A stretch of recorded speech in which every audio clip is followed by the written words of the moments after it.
He who comes with the dawn brings season 3 of the Wheel of Time to a triumphant finish. It's been the strongest season so far. They've finally managed to strike a balance, including all the moments that book readers want to see, while still making it easy to follow for non-readers. And despite some big changes, it finally has the same kind of feel as Robert Jordan's original stories. There are 3 main storylines in this final episode. First up, there's Tanchico, as Nynaeve, Elaine, Mat, Min and Tom finally go after the Black Ajah. Rather than stick together, they all split up, which is a bit silly and endangers all of their lives. The Panax Palace feels more like a big old antique shop than a palace, and it only has a few guards, all of whom were easily killed, and the Panic herself is nowhere to be seen, so it all feels a bit empty. Nynaeve finds the collar, but rather than get as far away as possible, she just hangs around outside like she's waiting for a taxi, and Liandrin promptly ambushes her and takes it for herself. We do get a very powerful scene where Nynaeve is wrapped in chains and sinks to the bottom of the river, only for her to finally break through her block and channel herself free. It's a big moment for the character, and Zoe Robin's reaction afterwards is just perfect, as she laughs in amazement at what she's just done. I would have preferred to see her battle Liandrin or Magedian to the death, but maybe that'll happen next time. Elaine does manage to kill one of the Black Ajah by using her Balefire wand against her, turning her all purple and burning her out of the pattern entirely.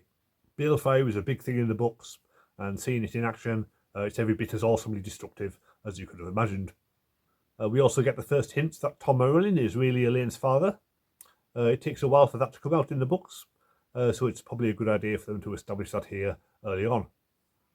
Mat has the most traumatic time as he goes through a gateway into the realm of the Eelfin. Even in the books, they are very mysterious characters and barely seen. I didn't really think they would ever make it to the screen, so that was a nice surprise. The makeup they use isn't that great.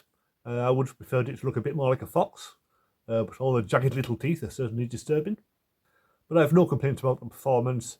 It's every bit as sinister and cryptic as you would expect.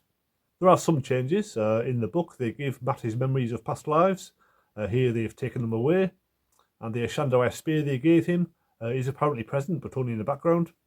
But at least the medallion is established, even if they have yet to explain what it does. In the White Tower, we see how the rivalry between Sue and Eleda started in the first place, as Eleda was her rival in the Amelin election 10 years ago.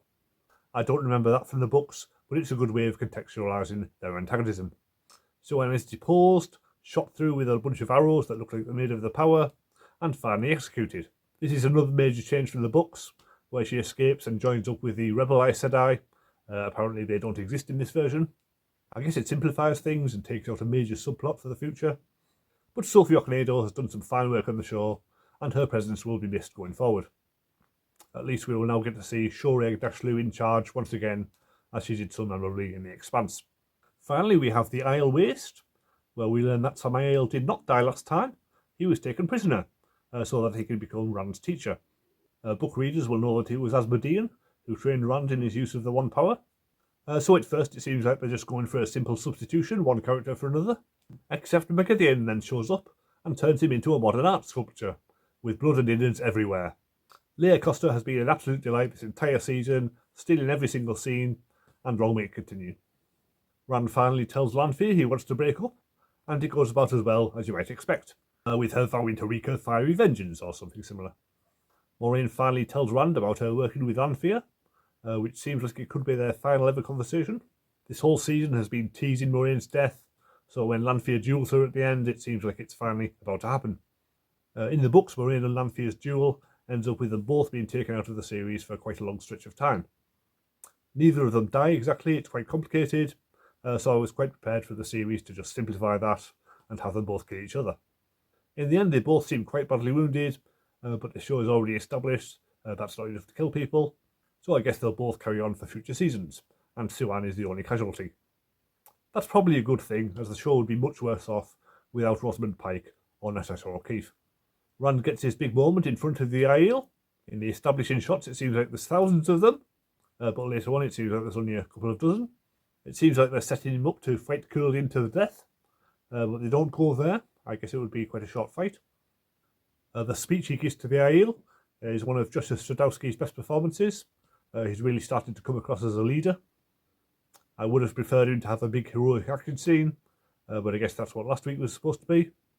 Instead, he proves himself to be the Karakan by making it rain. The rain in the desert scene is straight out of the ending of David Lynch's version of Dune. I don't know if that's where Robert Jordan got the idea from, or if it's just a coincidence. But in the film it did come rather out of the blue. Here it seems a lot more natural, and it's a strong final image on which to end the season.